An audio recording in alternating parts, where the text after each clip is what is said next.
So good morning. The usual crowd, got a couple other ones.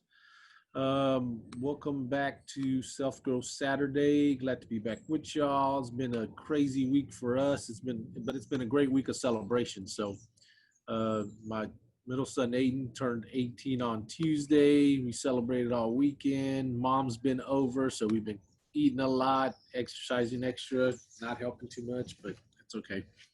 And then tomorrow is Avery, our youngest's birthday. He turned 16, but he wanted for his gift, he wanted to do a Star Wars marathon today. So since 4 o'clock this morning, we've been doing Star Wars marathoning. He's gonna all 27 hours of it. He's gonna go through that. So you raised them right. That's right. That's right. Come on, Star Wars stuff. Okay. So let me pop up in here so we can see. Ryan, thanks for the updated branding. Looks awesome. Legacy Launchpad. And today we're going to talk about respect, the law of respect. And as usual, this is interactive, so please jump in as you see fit. The standard quotes here that I love to remind ourselves of, but for me, really, it's I want to allow my fruit to grow on other people's trees. I can't hold it back. I've been given so many blessings and things that I just want to give forward. So with that, let's jump in to the law of respect. Actually, let me go back. So what is respect? Rebecca, let's start with you. What is respect to you? Good morning. Let's see. Rebecca, I don't know. I think for us over here in the West.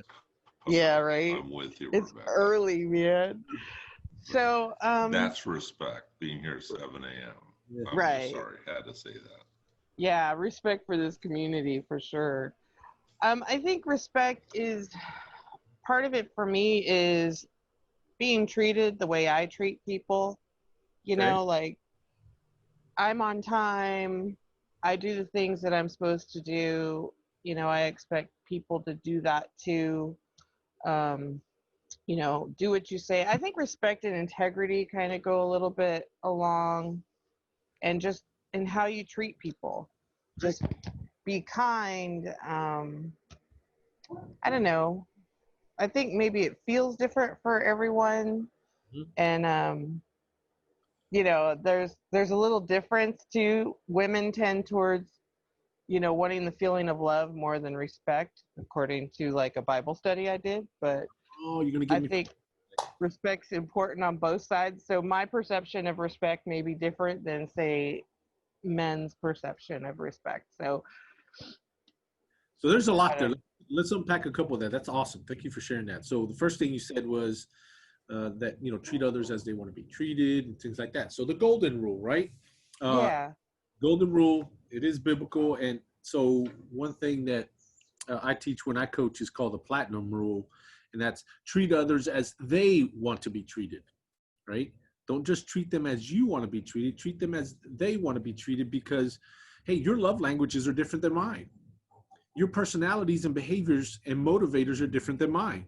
So I need to take that into account and just make sure that I'm treating you as you would want to be treated. And I think with that, then we'll respect each other in the proper manner. The second thing is the verse you were talking about is in Ephesians chapter 5, where, it's God reminds the husband 3 times to love your wife. Love, love, love. Why did he say it 3 times? Because we need repetition to remember, right? And the bottom line is, we as men should love our wives, and then if we love, they'll respect. We love, they'll respect. It's the cycle. It's the cycle. It's the godly cycle. We love, they'll respect. Just think back any time that you haven't shown your wife love in any way. Just remember the looks that she gave you, or Rebecca that you've given, right? I mean, that's all it comes down to, because there's, love to a woman is a certain way, but respect to a man is love. So how you receive it, how you take it, just keep behaviors into account, motivators, drivers, the intrinsic things of who people are when you're looking to figure out what type of respect or how to give that respect. Okay. All right. So the next thing is, when leaders have influence, people begin to follow them. When they have respect, people keep following them. What do you think on that, Alan?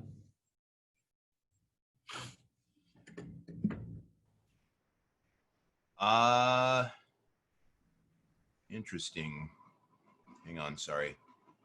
I'll put it back up here. I mean, I would agree with that. I have a different outlook on respect than what was just given. Obviously, I'm a man, so I think Rebecca's probably right on the money that way.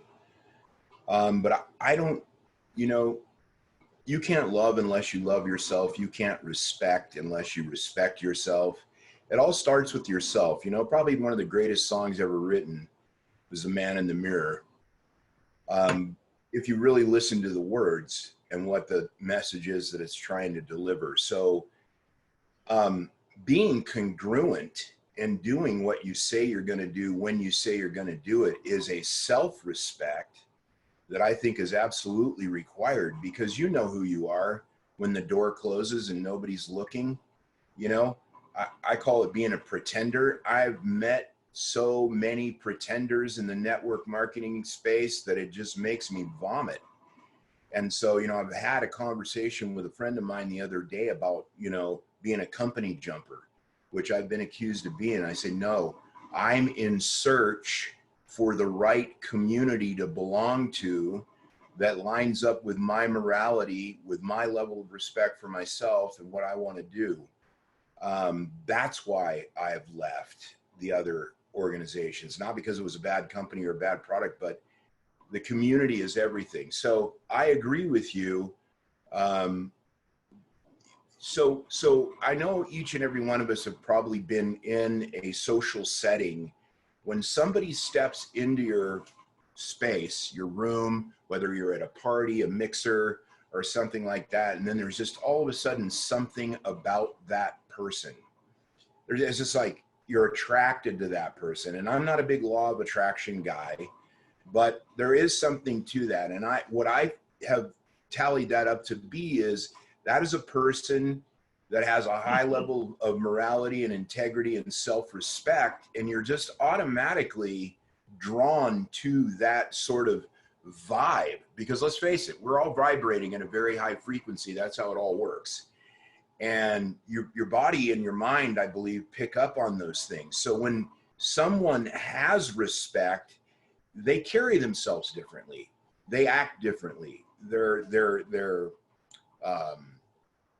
vocabulary reflects that. It's like when, you and Skip and Ryan and, when you guys talk, you can tell that there's a certain level of respect for self, for family, for God, for all those things that, others are simply going to notice and not even know why. They may figure it out, if they haven't done the dive on it that I have to try and figure out who it is that I want in my inner circle. Because I do believe you're, a product of the, 6 closest people you hang out with. You absolutely are. I mean, the inner city is an absolute petri dish of failed experiments in that way. So yeah, I agree with you 100%. People want to be around that energy. They've got plenty of friends like the crab that won't let the crab crawl out of the bowl. I have plenty of friends that'll pull them right back down in the shit and be happy to do it, because it's not that they don't truly want to see someone they know be successful. They don't want to be lonely. They don't want to be, a lot of people don't want to be driven to the levels of energy that it takes to become successful, to become respected. It's not an automatic thing. Your actions reflect on that. So I agree with you. When you have influence, you carry yourself a certain way. And then when you have influence and respect, you just level up. That's just a level up of how you carry yourself, how you communicate. and how you lay that out there to people on purpose or on accident. It's just who you become, and they feel that, and so they're going to stick. Yeah, that's a great point. That last part you said, on purpose or by accident. We have to be intentional, right? If we're not being intentional about certain things, and it doesn't mean that we're not going to succeed, but we're going to leave things on the table that we can otherwise be even more successful, more influential with folks if we're not intentional. So thank you for sharing that. And you're absolutely right. It begins with respecting yourself. The quote down there by John Maxwell, gaining respect from others always begins with having respect for yourself. I'm not going to respect somebody who doesn't respect themselves. I mean, if you don't have the intestinal fortitude and courage to respect yourself, then why am I going to spend time on that? Why am I going to invest time in you? You got to bring it and ready to go.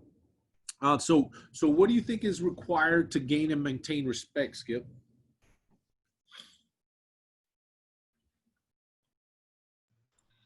To gain and maintain respect. Yep. Gosh, how many sessions do we have? This is such a deep dive because this is the foundation to so many things, isn't it? The law of the mirror, reflection, and so on. But I circle it around to this. If we don't know whose we are, we can't know who we are. Yeah. So I swing back to that place of who are we? And that's what all this reflection, we sometimes position that diamond from different facets, reflection or the law of the mirror or any of these statements is speaking to the same point from a different angle. Until we come to understand whose we are, we're going to be off target. There's two definitions to sin, and I know within this group we can use that language. Sin is not a popular word in culture today, but if we look at the actual term, it's actually a term of archery. It's archery, right? And the term archery is when you take an arrow and you shoot at the target and you miss. Missing the mark is sin, okay?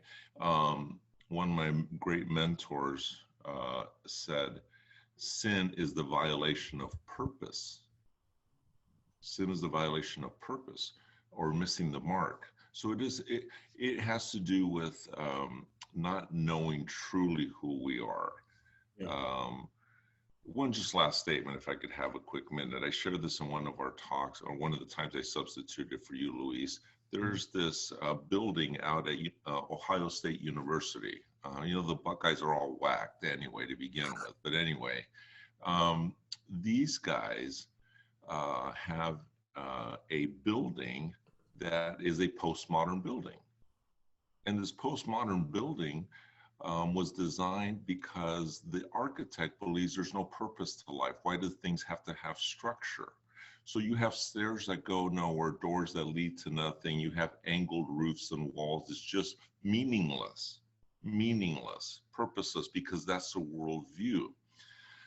But once again, the question of one of my mentors, when he heard about this, he asked, as he was getting a tour of this building, he said, as the architect built this, and this was randomness and meaningless, he said, was he able to do the same thing with the foundation?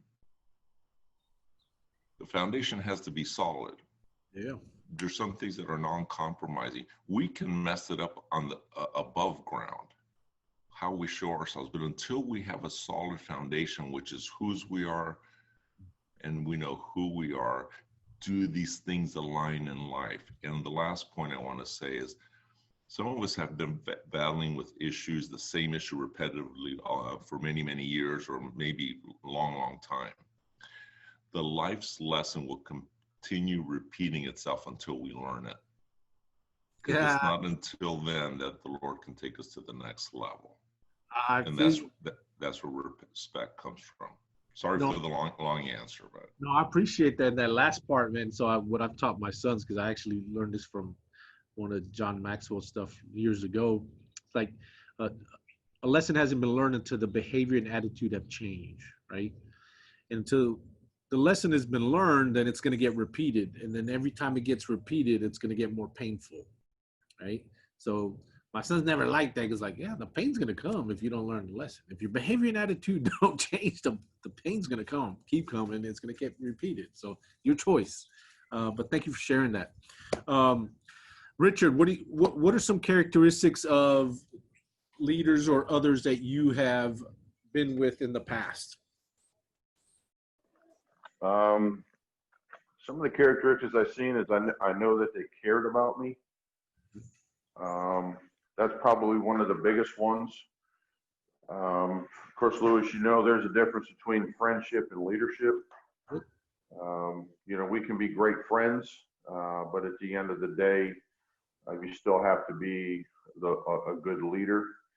Some of the things that I've seen in people, again, like I said, I know that they care about me. I know that they have my best interest at heart.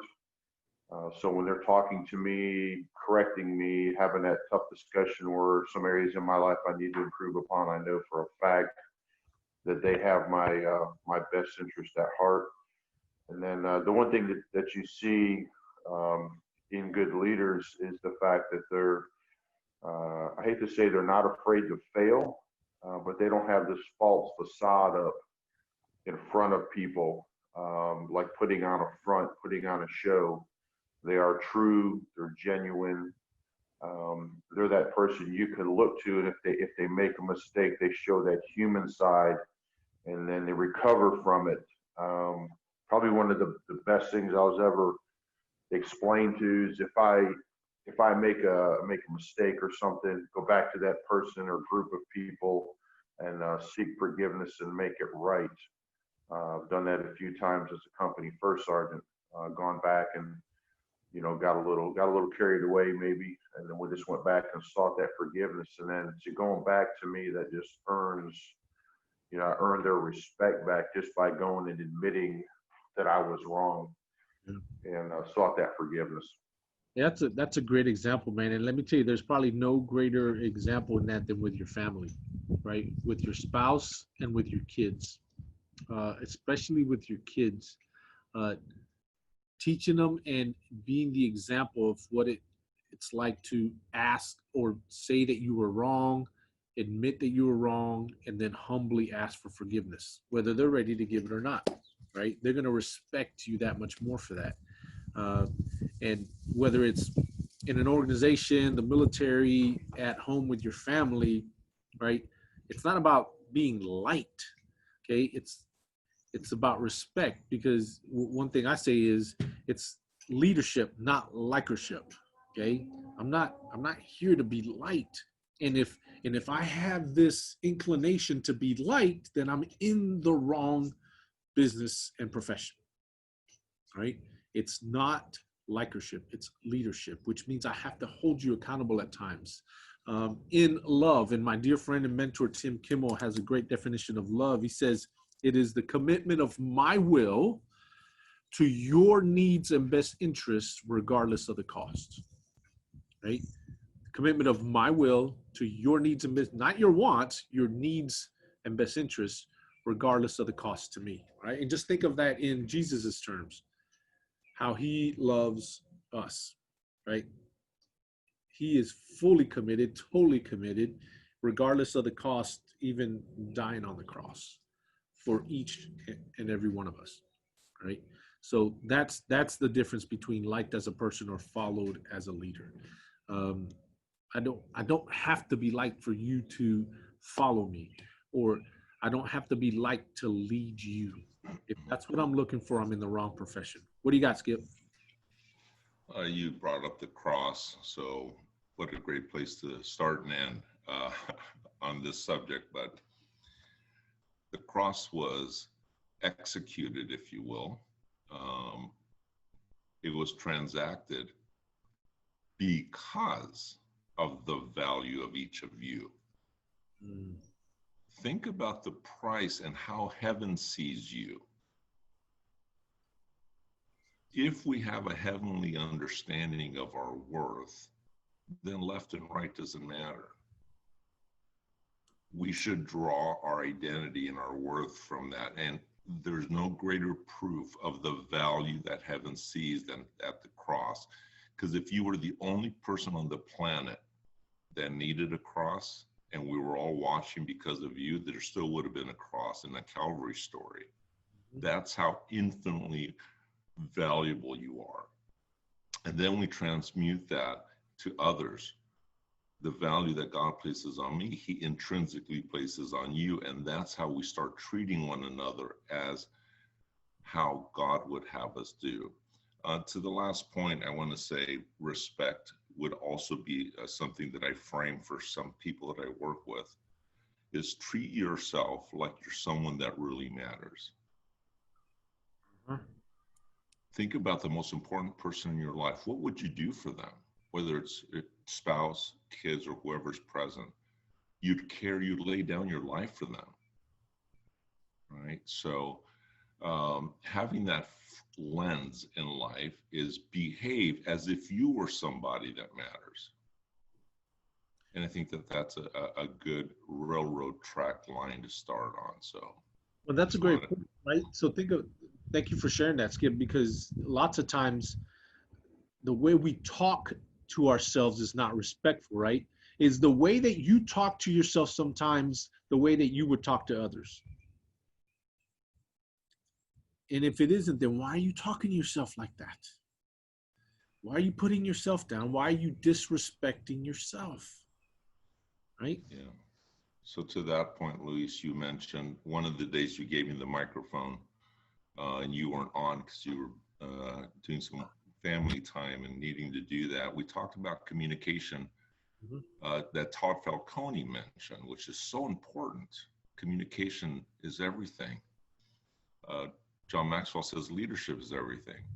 I had a chance to be in the room with John Maxwell, and I threw the idea of leadership with communication is everything, effective communication.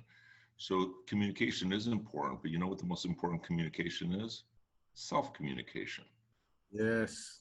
What am I saying to myself? And I use this term gaslighting. It's kind of been popping up through media and so on. And gaslighting is when someone takes an event and makes someone else believe that they're crazy, that what they're hearing is not true, which is not reality. For example, in this one scene, it came from an old story of, actually it was a play, that the term gaslighting, this guy wanted to get rid of his wife and wanted to make her out to be crazy to have her condemned. And he'd do something like, let's have lunch, right? They had lunch. And about an hour later, he'd go, let's go have lunch. And she'd say, we had lunch. And he's all, what do you mean? We haven't had lunch. And he did this over and over to make her doubt herself. What voices are we hearing that make us doubt ourselves? Right. What is our self-talk?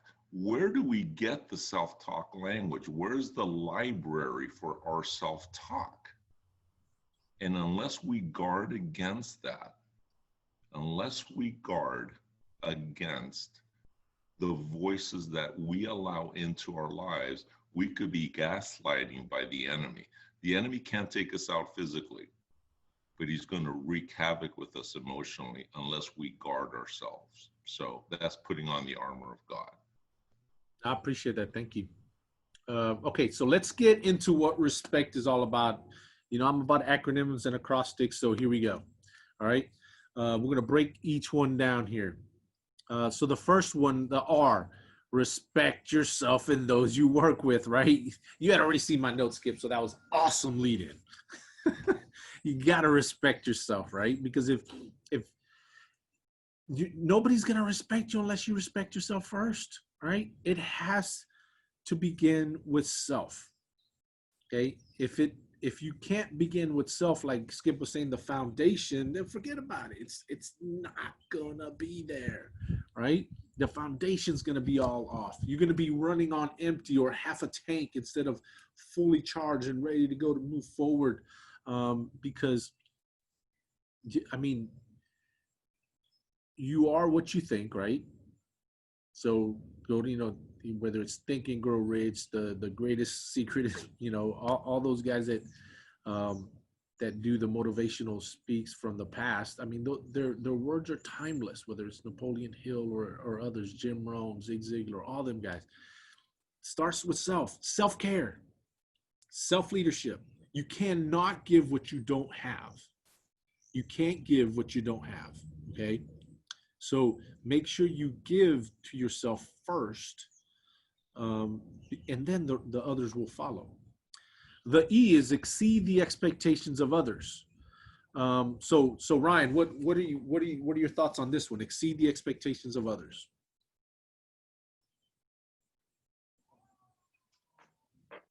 Well, you know, the old adage, right? Under promise and over deliver. I mean, at the end of the day, it's interesting the correlation between respect and leadership. You know, we live in a very crackerjack box society where people want everything so easy, including leadership. They don't want leadership that challenges them. They want leadership that's full of meme style catchphrases, so that following a non-leader who's an influencer feels, you know, really easy, right? And so I think real leaders have to first dig in and understand what are the expectations of others, and then they have to live by an example. And I think here's the key part of this for me. Exceeding the expectations of others is not how flowery you can speak, right? There's a lot of slick-tongued, articulate, influencer type folks that are inappropriately acknowledged as leaders, but they don't walk their talk.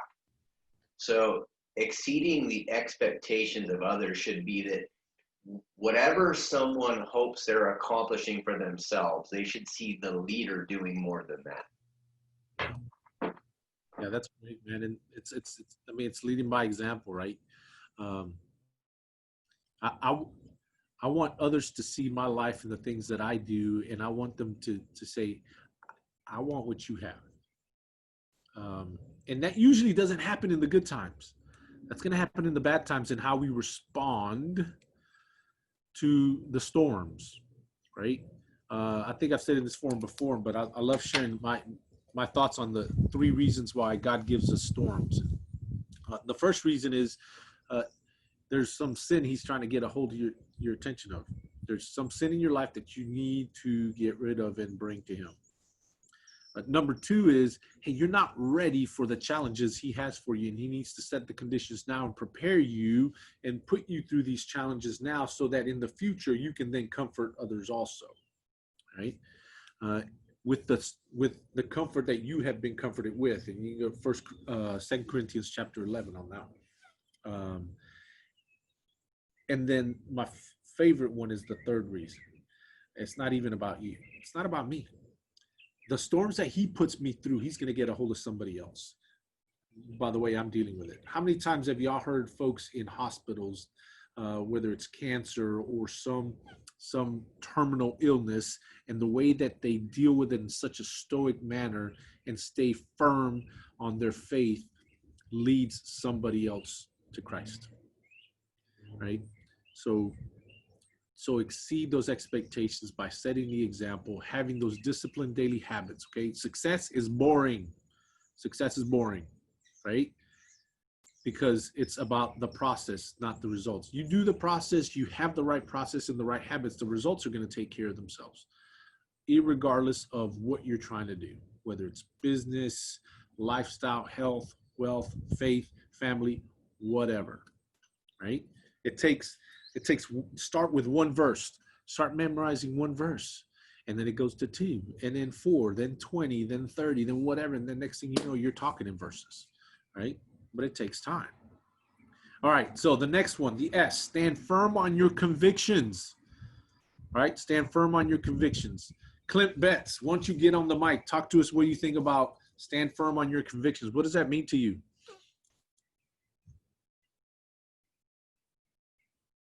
Come on, you got to unmute. Sorry, buddy. Happy Saturday, everybody. Staying strong on your convictions. By the way, this has been an incredible morning. Thank you very much, all who have put in. Staying strong on your convictions is very important. And I think for myself, it goes back to what Skip said. If you don't know if you don't know whose you are, you don't know what you are. And that took me many, many, many, many, many years for me to figure out. You know, staying strong in your convictions is just that. I know whose I am.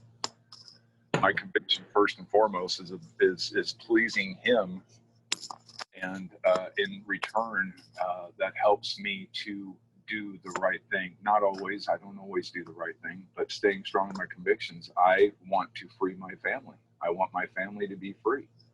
My conviction has always been that since I got involved in business from a very long period of time.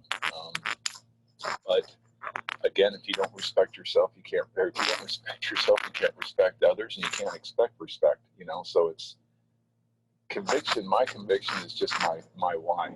What is my why? My why is to please God in all aspects of my life, and that means taking care of my family, taking care of other people, taking care of strangers, helping strangers.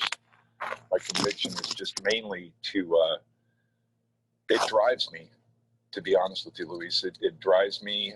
It's why I'm still doing this. You know, that's why I still follow people like yourselves, because I always feel like no matter how convicted I am, I still have a lot to learn. I haven't learned everything. I'm 57 years with 30 years of experience in this, but guess what? I'm just as, in my opinion, I wake up new like everybody else. And my conviction is to get better on a daily basis, to be the best person I can be in God's eyes on a daily basis. And in turn, if I can just focus on that simplicity of my life, everything else just unfolds for me. So the conviction is toward Him. But that's my belief, and it may not be everybody's belief, but I do believe the stronger I am with the Lord, the stronger I can be with anybody else. I also believe that my conviction is, you know, I've lived a long life, and Ryan probably knows more about my life than anybody, because I've shared it with him. But I have, you know, you go back in our lives, we have a whole lot that we can focus on and get unconvicted with, you know.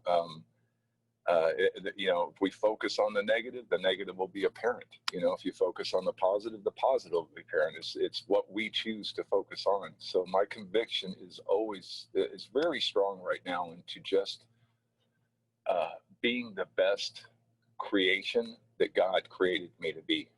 And that conviction pours out into the business. It pours out into the love I have for people that I'm bringing into this opportunity, simply because they can win. They can connect to a Zoom call like this to get your Saturday morning. I don't know anybody that wouldn't be empowered by listening to this. And I apologize to everybody for not being able to be on here for the last several months, but I've had a whole lot of life hit me. Saturdays have not been available to me. They are now, and I'm fully committed. But, you know, that's the conviction is toward the Lord first. And that seems to keep me pretty aligned most of the time. When I stray from that is when I become unconvicted. That's when I become questioning, you know, my ability to perform, my ability to do what God wants me to do. And I don't listen to the outside noise. I can't listen to the outside noise, because if I did, I would be, I'd be squashed like a bug. You know, my conviction is to do the right thing for the right people, but my main conviction is to do right by God. That's my conviction. Thanks for sharing that, my friend. I don't even know if that answers the question correctly, to be honest with you. From the heart, that's a great answer, man. Because it's, by the way, your answer, right? It doesn't have to be my answer. You know what your convictions are. You know your values, and I would challenge each and every one of you. If you don't have your core values written down, write them down. Write your core values down and define them in your words, not in the Webster's dictionary terms. Write them in your words. What do they mean to you, right? Because that's how you're going to stand alone. Because you're gonna end up standing alone at some point. Even Jesus did. Them disciples just split when going got tough sometimes, right? And hopefully we won't have to if we hang around the right people, but we might. But guess what? We're never really alone if we stand with Him. If we know whose we are and we're with Him, the victory's already there, man. And we're truly never alone. Go ahead, Ryan. So, man, I just want to illuminate one thing that Richard put in the comments that I think is so good, and then I want to say something directly to the question you actually asked me, but as it relates to Clint. Richard said, and this is so spot on, man, that convictions, I'm probably rewording it a little bit, but convictions that we're not willing to stand behind are actually not convictions, they're just conveniences. Man, that's so dang good, Richard. That is on point. And I would say the corollary to that is that if they're convictions, you're willing to take a bullet for them. And Clint has always been the guy who we've kind of acknowledged as the enforcer in our communities. And Clint exceeded expectations, man. I'm not going to bore everybody with the lame details, but we had a mutual friend who we thought was in our corner and turned his guns against us and came after my family in a way that was really divisive, outwardly harmful. And you know who jumped in front of that bullet? Clint Betts. So you talk about exceeding expectations. It wasn't just talk for Clint, and it was a conviction because there was an opportunity for him to do that, and he did it at his own expense, at his own sacrifice. He literally jumped in front of a bullet for my family. So that's why Clint deserves respect as a leader. Like in my book, I'll do anything for Clint Betts because he, again, walking the talk, man. Incredible. Yeah, I'd like to piggyback on that. Clint's done that for me as well in a very similar situation with actually the same guy. So, Clint and I, not a short story, keep it short, got my timer on, won't talk a lot, but Clint and I met on a stage. We've kind of had this thing together where we take a selfie looking out at the stage. You know what I'm talking about, don't you? Right? Always a big old smile, but we became brothers pretty much immediately, not even knowing each other. Nobody, just not even knowing each other. It was in Irvine, California when that happened at a launch. And Brenda and I flew out from Nashville to be at that thing. And we've been friends ever since. And I can only tell you this, man. When it's minus 15 degrees and you've got 2 flat tires and you're 150 miles away from anywhere and you've got 1 bar left on your battery on your phone, the guy you call is Clint Betts. He's going to be that guy. And I'll give an honorable mention to JP Richardson, who's not on. He's out on the ball field already. Saturdays are busy for him, but he's another guy. You want a couple of bouncers to carry around with you? These 2 boys, I'm telling you, rock solid, man. Love Clint Betts. That guy's a solid dude. Love you Awesome. too. Thank you for sharing. And another thing too with Clint, man, his convictions is really what got me onto the path of this personal development and where I'm in today. I seriously, I want to write a book and title it 12 Days in the Car with Clint, because those 12 days literally changed some things for me. And he said it would, and it did. And that's why I'm here. Do it. Write it. Come on. I'll buy it as long as I get an autographed copy. Come on. That's going to be a thick book. Stop it, y'all. So here's the deal. Alan said something that really, and thank you guys so much. But you know what? You guys are my conviction. When Alan spoke of community, I've been in this stuff for 30 some odd years, man, and I've been around every community known to man, evil and otherwise. And when you get to the top, and then you look around you and all you see is nastiness, it's not the community. It doesn't even matter how much money you're making. It doesn't matter how much, status you get. And that's what I found with Alan. When we went up on stage, I found a commonality in a brother that it had nothing to do with the company we were in or the people we were with. It was just a brotherhood. And the same with Ryan. I've had that with Ryan for about 10 years. And my conviction is about right, about what God wants. And God puts a community together like this. I feel like I have to fight for that like God would fight for me, and he does, so it's just kind of, it's not I appreciate all the accolades, but I guess it's because I have lost community. I've searched out community for so many decades that when you find it, it really doesn't matter what the product is. It doesn't have a thing to do with the compensation plan, the credit, Yeah, am I going to be diamond? Well, how about is the team going to be able to pay their payment on their car? You know, I mean, just that kind of thing. I'm totally convicted to what's good.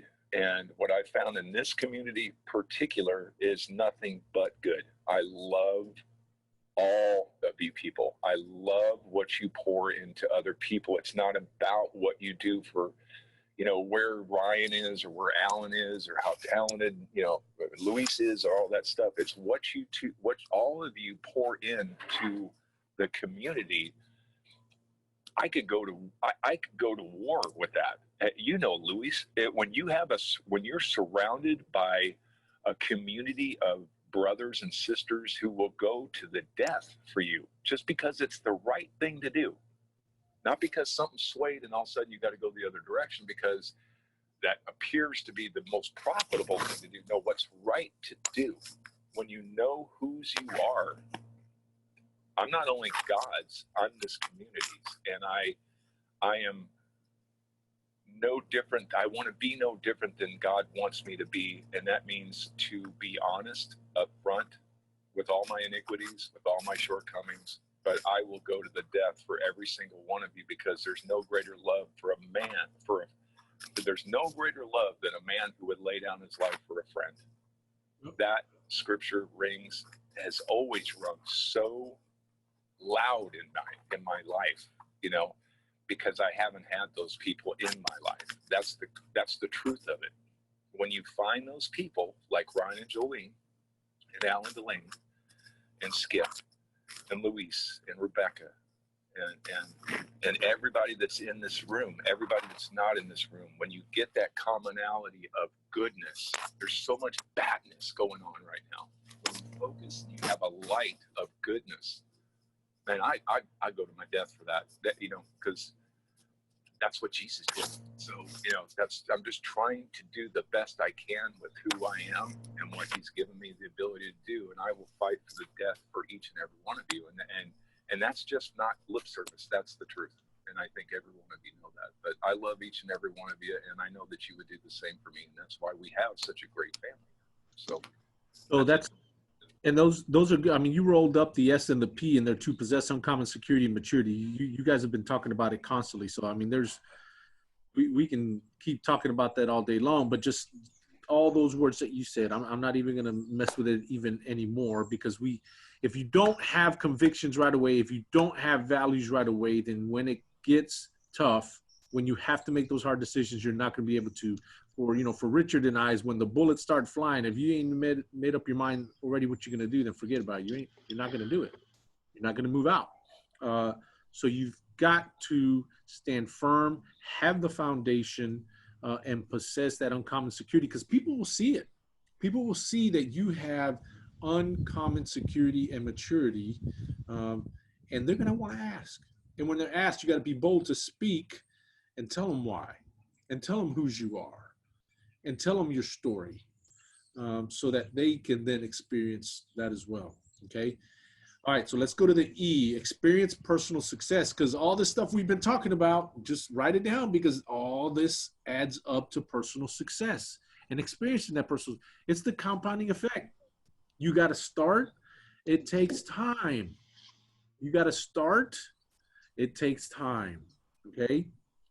And if you don't, or you stop along the way, then it's going to stall you, right? So what are you doing to consistently grow your influence and success? Whether it's being on this forum on Saturdays, reading books, listening to podcasts, talking to others, getting the thoughts and ideas of others to see how they mesh with yours, and then making up your own mind, having your own convictions and how they relate to that, right?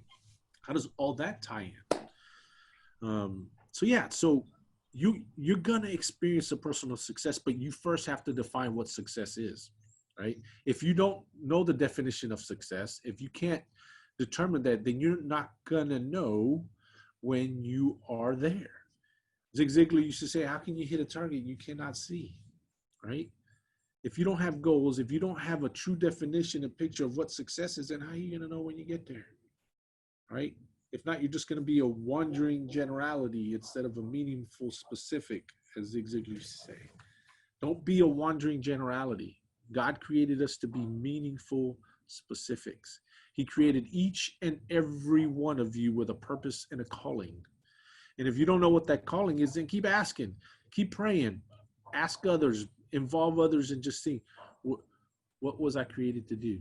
What am I strong at? What am I good? What am I naturally passionate at? Right? When you get up in the morning, what's the first thing that pops in your mind? Or what do you find yourself constantly thinking about and just real giddy about, right? Like you can just talk about it all the time. And don't shy away from that, because God's put that fire in you for a reason. Right? My oldest son, Caleb, he's been visiting for a week with our daughter-in-law. And for years, he finally got on this fitness tip, and he's really good at it. He started slimming down, and he's like, yeah, I want to help people get healthy and all that stuff. And then he's like, man, he went to college. He's like, I don't know if this is what's right for me. And then he wanted to go towards ministry and do some stuff. And then he didn't know, he went another way. And then God just keeps bringing him back to the health and fitness. Just keeps bringing him back every 4 to 6 months. When he tries to get away from it, he brings him back. And he's like, look, stop running from what God's created you to do, right? Don't be a Jonah and get on the ship to Nineveh, all right? Or Tarshish, I should say. You should go to Nineveh. That's where he wants you to go. Don't go to Tarshish, right?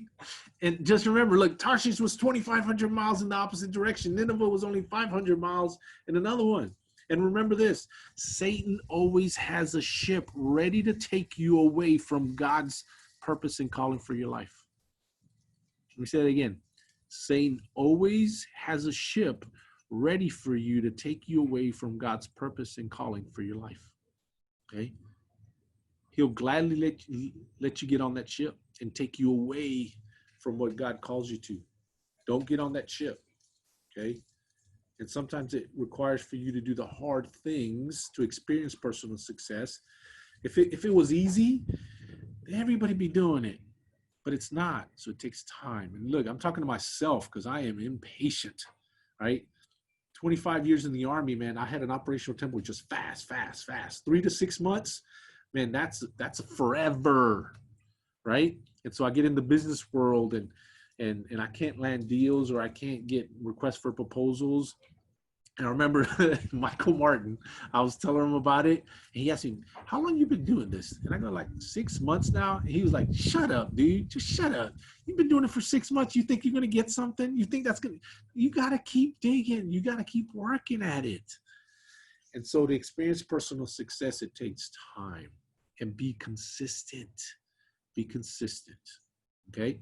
All right, let's move on to the C, contribute to the success of others. So now if you look, the RESPE has dealt with self-care and self-leadership. Now it's going to shift because, yeah, you're singing it, Al. I see you, man. Jam out. You have to do the self-care and self-leadership, and then it's about giving to others, right? So what are you doing to teach others also?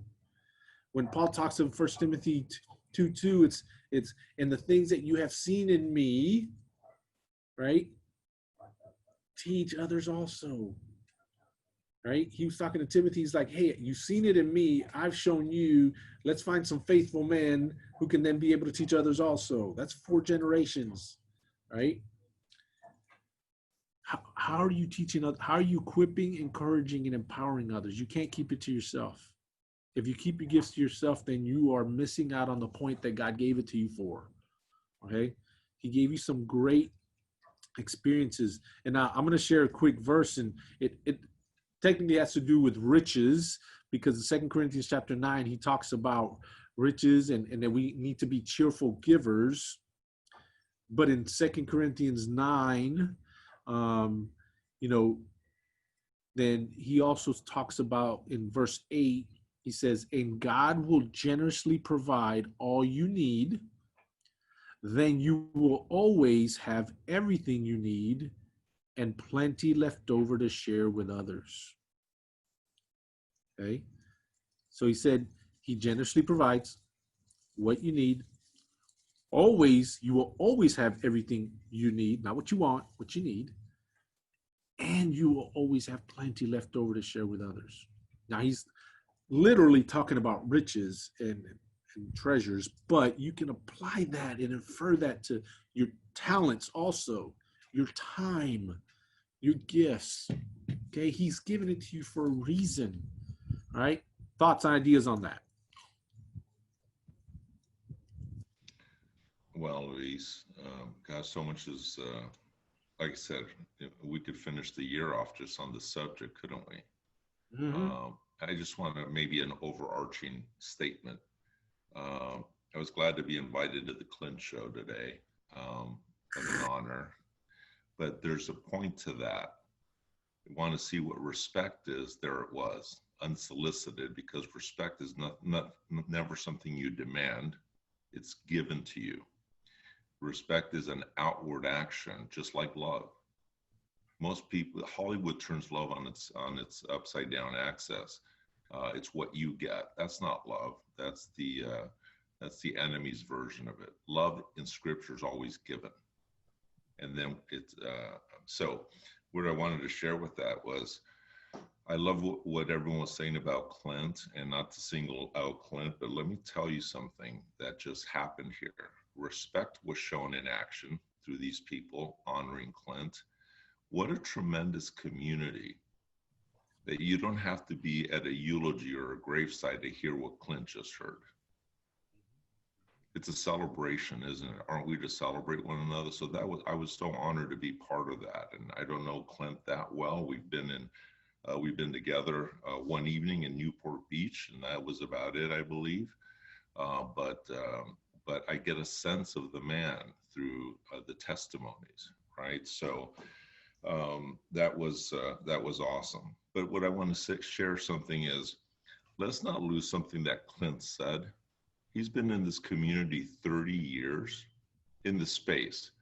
And what to him was most valuable was the fact that he would leave money or rank or something for the community that we're talking about here. Okay, for those of you that are new into the space in this industry, you'll hear the story from everyone who's been around more for a while, like some of us. Some of us were ready to quit, never touch this industry again, because we couldn't find. Some of us wanted to start our own companies because no one else was figuring it out. No one was doing what we have here. Let me cut to the chase. This community is what will lock people in. And if people come into this community and that's all they know, they're gonna have the best experience in the world. Some of us have gotten dinged on the rocks of navigating through these seas. So here's where I'm saying this to, sometimes we hear good, warm and fuzzy things and it's awesome. I want to share something that might be a little bit of a poke. Where are your people this morning? Why aren't they on this call? You want to build community? You want to have respect? Lead people. And I am saying this with conviction because I'm talking to myself first. I don't have anyone else on this call right now. But as Clint said, this is the most valuable thing. Why do you guys have 20 people on when it's a money night? Talk about the comp plan. Why is that so important to you? And you don't get the fact that it is the community that will get your people going and build a long-term sustained business. You want a retail business? Show up only on Tuesday nights. You want a community? Show up every night. And I'm saying that out of conviction because I've been around and I'm passionate about. The only reason I stepped back in this community, into this space, was because of this community, and it's going the right place. Where are your people today? I guarantee you, most people, maybe other than JP, are sleeping or have their skivvies on watching a football game somewhere. Why do we move for money and we don't move for character? And the last verse I want to read is this. It's Luke chapter 14, verse 23. It's the words of Jesus, if you have a red letter edition. And why I'm saying that to myself, and I hope maybe this comes off to you as well, is where are my people today? Why did I fail them? Jesus said, and the master said, go to the servant and go out into the highways and the hedges and compel people to come in that my house may be full. Some of you think that means church. You know, most people won't set foot into a church only 3 times in their life: when they're hatched, when they're matched, and when they're dispatched. Nice. Love it. So 3 times people said, and this Say isn't that church. again. Say that again. Hatched. Most people only go to church 3 times in their life: when they're hatched, when they're matched, and they're dispatched. Love it. Love it. So this isn't, we have to rethink the church community, if you will. Church is where people are. It's not a building. Your church, where 2 or more are gathered, is church. Okay? So this, in a sense, is church. And if we build it right with the right community, compel people to come in, because this is the only church these people will find. How will they know to call upon the name of him who they've never heard about? And how will they hear if no one tells them? Stop trying to take people to church. Show them church through your life. Bring them to this community, and let this community love them into the kingdom the right way. So anyway. Well, dude, you just finished out the T, man. Think ahead of others, man. What are you doing to pay the way for others? You just finished it right there. Exclamation point, drop the mic. Boom. Bam. How are you building and using your intuition and make sure you get people where they need to be, right? Are you paving the way just like Jesus paved the way? Or are you putting up roadblocks, potholes, and other things where people can't move forward and achieve their future hopes and dreams, right? So think ahead of others, get out there and do what you got to do. All right, so I'm going to close it out because you know how I am on time, bro. But I love the fact that the Spirit's moving on this, and we're going to let him keep doing that if we need to. But what are you relying on for your respect? Are you respecting yourself first? You know, what can you do to increase your respect? All capital letters. Go back to the acrostic there, starting now, right? And then how many people are following you outside your stated position of leadership, right? Do a self-assessment. Do I respect myself enough so others will not, it's not about liking me, but follow me because they respect me for what I stand for, who I stand for, and who I am, right? Because you can't, like the quote says right there, you can't get people to follow by applying pressure to them. Instead, you must apply it to yourself, right? Apply it to yourself first, lead by example, others will come and follow. They really will. And then it's not just about followers, right? Then we got to figure out who the eagles are, find those leaders and build those leaders up and start building leaders of leaders. And then it just starts compounding and multiplying over and over and over again. All right. So that's what I have for today. So much here. Glad we recorded it, man. It was awesome. Thank you so much. That Horn Frog stuff's got to go, though. I mean, you can just edit that later on, Ryan. Go Hogs. Go Hogs. Don't make me do Wolf Pig Suey. Yeah, there he goes. Cover that thing up. There's a card. So love all of you in this community. Thank you so much for the feedback, the thoughts, and the just being interactive with it. I pray that it adds value and impacts your life for eternity. Now, go share it with others also. Go share it. Hey, here's the challenge. Everybody make 5 personal invites to next Saturday. I mean, you know, clearly a public post. I did as much as I could to admonish the community to make sure they were here today, and you could see how far that went. You can't pressure. You can't pressure. And that's exactly right. And so what really needs to happen is just like what we're talking about, right? It's worth the investment of the extra time and energy to call people one at a time. And for me, it because this is genuinely how I'm feeling today. I'm gonna go, man, it broke my heart that I failed you and that I've been failing you by not making sure you understood the significance and the value to you to being on Saturday morning. So I'm going to ask for forgiveness, and then I'm going to genuinely call. I've got 27 people I've sponsored personally. They're still active. So some of you are on here this morning, I mean, but there's a whole bunch that aren't. So we're going to change that because, yeah, this is, like I said in my voice message yesterday, it's like, to tie the conversation, go back there, fine for a minute. Guess what? Your income producing capability will never exceed your personal development. You can't skip this and make more money. No pun intended, Skip, right? You can't you can't forego being here on Saturday morning. And so we all owe it to our people, even if they're still drinking the spiritual milk of life and they're immature and they don't understand the correlation. We owe it to them to make sure that they understand. If they're only thinking out of money terms, we're still letting them down by them not being in here, because they're never going to get to the money thing that they think that they're only interested in if they don't grow.